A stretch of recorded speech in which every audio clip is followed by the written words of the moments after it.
47 में बंटवारे के वक्त हमें हक था पाकिस्तान जाने का, आपको नहीं था। हमें हक था, लेकिन हमारे अजदाद ने यह तय किया कि यह वतन हमारा है। हमारे अजदाद की कब्रें हैं यहां, हमारे बुजुर्गों के मज़ारात हैं यहां। जामा मस्जिद है दिल्ली की, ताजमहल है, किले हैं, हमारे बुजुर्गों की यादें हैं, और यही आज धरोहर है हमारे भारत की। वही लोग गद्दार हो गए, उन्हीं का नाम लेकर सड़कों पर मारा जाने लगा। हम अपनी मर्जी से रुके थे, हमें किसी ने जबरदस्ती नहीं रोका था। जो अपनी मर्जी से रुके उनके लिए आज ही सदन में यह कहा गया कि जो वंदे मातरम नहीं कहेगा उसे भारत में रहने का अधिकार नहीं होगा। बहस वंदे मातरम की नहीं है। मेरी बात तो सुन लें आप, मेरी बात सुन लें, हो सकता है आपको शर्मिंदगी हो। बात वंदे मातरम की नहीं है मान्यवर। अगर कानून की बात करूं तो सुप्रीम कोर्ट कहता है कि वंदे मातरम के लिए मजबूर नहीं किया जा सकता, सबसे बड़ी अदालत वो भी है। लेकिन अगर आपने इतिहास पढ़ा हो, रेशमी रुमाल तहरीक, हिंदुस्तान को आजाद कराने के लिए कितने उलमा ने फांसी के तख्ते चूमे थे, कितने लोग मारे गए थे। देश में न जाने कितनी मिट्टी की पहाड़ियां वो हैं जिनमें हमारी लाशें आज भी सड़ गई होंगी, लेकिन उनमें दफन है। रेशमी रुमाल तहरीक में अगर आप रेशमी रुमाल की तस्वीर देखेंगे तो उस पर भारत मां की तस्वीर छपी हुई मिलेगी आपको। ये रिश्ते कब थे? ये 1942 में जब हिंदू और मुसलमान ने एक बर्तन में खाना खाया था, तब अंग्रेज को लगा था कि वो अब हिंदुस्तान में राज नहीं कर सकेगा, और 1942 से ही उसने अपना बिस्तर बांधना शुरू कर दिया था, और 1947 में हिंदुस्तान आजाद हो गया था। हम आज भी एक ही मोहल्ले में रहते हैं, एक घर में बैठते हैं, हमें किसी को एक दूसरे से डर नहीं लगता। लेकिन जब हम चुनी हुई संस्थाओं में आते हैं, जब वोट जैसी चीज हमारा मुकद्दर बनने वाली होती है, तब इंसानियत के सारे रिश्ते हमारे टूट जाते हैं। मानव, इससे देश बहुत कमजोर हो रहा है, इससे हम बहुत कुछ खो रहे हैं। आप मुझे मजबूर तो नहीं करेंगे? मैं आपसे ये कब कह रहा हूं कलमा पढ़िए आप? मैंने आपसे कब कहा? मैंने आपसे कब कहा कि कुरान की आयतें पढ़ी जाएं? यहां ये लोकतंत्र का मंदिर है, ये संविधान का मंदिर है। जो चाहे कहे, अगर मैं कहूं तो आप रोक नहीं सकते, और मैं न कहूं तो आप मुझसे जबरदस्ती नहीं कर सकते। और अगर आप जबरदस्ती कर सकते हैं तो कहिए, आप कहिए कि जबरदस्ती कहना होगा।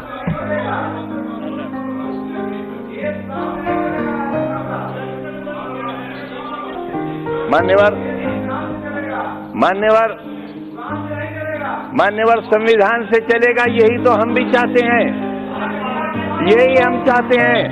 अगर संविधान में कहीं किसी मजहबी किताब का कोई श्लोक, कोई आयत पढ़ने के लिए कहा गया हो, मैं सबसे पहला व्यक्ति होऊंगा जो इस हुक्म पर नतमस्तक करूंगा। मानो संविधान को। मैं भी यही कह रहा हूं, हमें संविधान को मानना चाहिए, और जो लोग संविधान को नहीं मानेंगे वो देश के साथ अच्छा नहीं करेंगे, क्योंकि ये देश बहरहाल सबका है। पूरा जिस्म हाथों से बना हुआ नहीं है, पूरा जिस्म पैरों से बना हुआ नहीं है। शरीर का एक हिस्सा खत्म कर दिया जाए, इंसान नहीं रह जाएगा। हिंदुस्तान एक बेहतरीन इंसान है, इसे बेहतरीन इंसान बना रहने दिया जाना चाहिए। ये कहना चाहता हूं माननीय प्रधानमंत्री जी को, भारतीय जनता पार्टी को दूसरी सरकार बनाने के लिए बहुत मुबारकबाद। लेकिन ये याद रहे कि जिम्मेदारियों का बहुत बोझ है उनके कंधों पर। जो कहा जाए वो किया जाए। किसी को गलत नाम से, मैं एक छोटा सा व्यक्ति भैंसे भी पालता हूं, प्रधानमंत्री जी को जनसभा में मेरी भैंसों का ख्याल रहा, मेरा ख्याल नहीं रहा। मान्यवर, 4-4 साल के मासूम बच्चों को जिलाधिकारी और एडीएम स्कूल के अंदर कान पकड़कर उठा ले, यही है कानून का राज, यही है कानून का राज। ये 3 तलाक की बात नहीं कर रहा हूं मैं, शिक्षा के अधिकार की बात कर रहा हूं। एक दरवाजा जो सरकार के पैसे से बना हो, जिसे सरकारी संस्था ने बनाया हो। मुंशी प्रेमचंद की जबान थी उर्दू।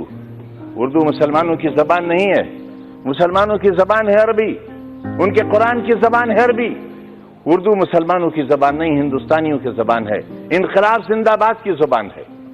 इस जबान के साथ तासुब। उर्दू गेट बना हुआ है, तोड़ दिया जाएगा। सरकार से बना हुआ, सरकार के पैसे से और सरकार की संस्था से बनाया हुआ दरवाजा गिरा दिया जाएगा, गिरा दिया जाएगा। मान्यवर, कैसे कानून का राज चलेगा? मासूमों को कान से पकड़कर उठा दिया जाएगा। मान्यवर, कैसे आप शिक्षा देंगे? आप उत्तर प्रदेश में एक ऑर्डिनेंस लाने की तैयारी हो रही है। मुझे कोई परेशानी नहीं है उससे, क्योंकि मेरा गिरेबान साफ है, मेरा दिल साफ है, मेरा दामन साफ है। लेकिन मैं जानना चाहता हूं मान्यवर, संवैधानिक बाध्यता है, हम शिक्षा देंगे, हम रोजगार देंगे। कितना रोजगार दिया, कितना स्वास्थ्य पर ख्याल रखा हमने? बहुत आसान है ये कह देना कि इतना पैसा खर्च कर दिया गया, लेकिन ये बताना पड़ेगा सदन को, नेता सदन को ये बताना पड़ेगा। गोरखपुर में बच्चे क्यों मर गए? इलाज क्यों नहीं हो सका? मुख्यमंत्री के क्षेत्र में क्यों इतनी मौतें हो गई? बिहार में इतनी मौतें क्यों हो गई? कितनी?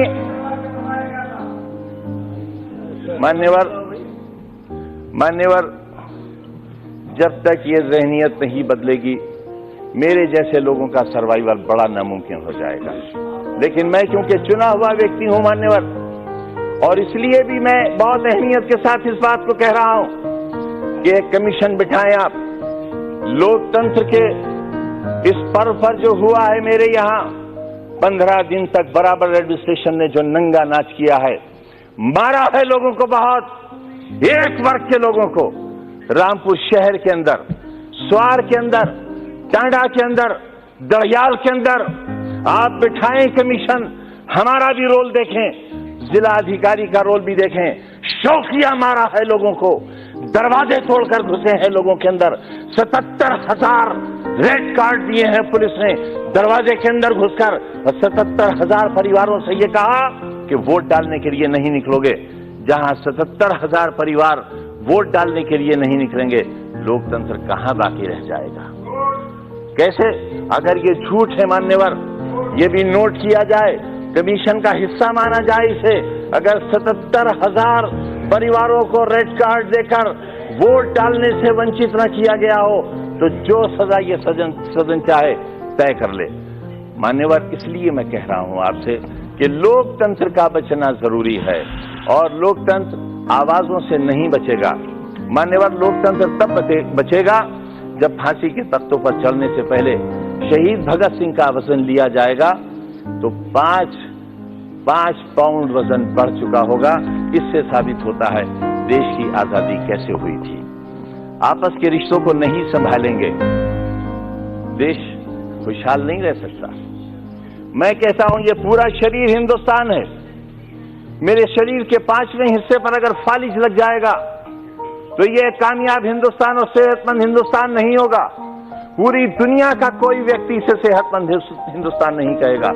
एक आवाज 3 तलाक के लिए आई थी मान्यवर, कोई 1 तलाक मानता है माने, कोई 2 मानता है माने, कोई 3 मानता है माने, नहीं मानता है मत माने। मैं ये कहता हूं कि ये हमारा व्यक्तिगत मामला है।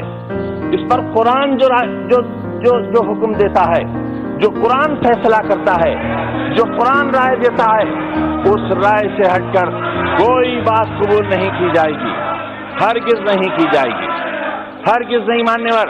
और मैं एक बात और भी कह दूं, ये जो महिलाओं के बड़े हमदर्द बनते हैं, महिलाओं की बड़ी वकालत करते हैं, महिलाओं के दुख, उनके दर्द और उनकी तकलीफों के बारे में भी बताएं, सबरीमाला के बारे में बताएं। क्यों आखिर सबरीमाला में एक पैमाना और मुस्लिम तलाकशुदा औरतों के लिए मान्यवर, मैं आधा मिनट लूंगा आपका। मुझे तो इस बात का मान्यवर, मुझे इस बात का भी अंदेशा है मान्यवर, मुझे इस बात का अंदेशा है कहीं ऐसा ना हो देश अपने आप को शादी के बंधन से अलग कर ले। मान्यवर, कहीं ऐसा ना हो कि शादी, ब्याह, निकाह और मंडप से लोग डरने लगे और हमारे यहाँ मान्यवर, हमारे यहाँ शादी का रिवाज ही खत्म हो जाए और लिविंग रिलेशंस को लोग पसंद करने लगे। आइए अपनी सभ्यता को, अपनी संस्कृति को वापस लाएं और अपने रिश्तों को वापस लाएं और एक अच्छे हिंदुस्तान की परिकल्पना करें। बहुत बहुत शुक्रिया।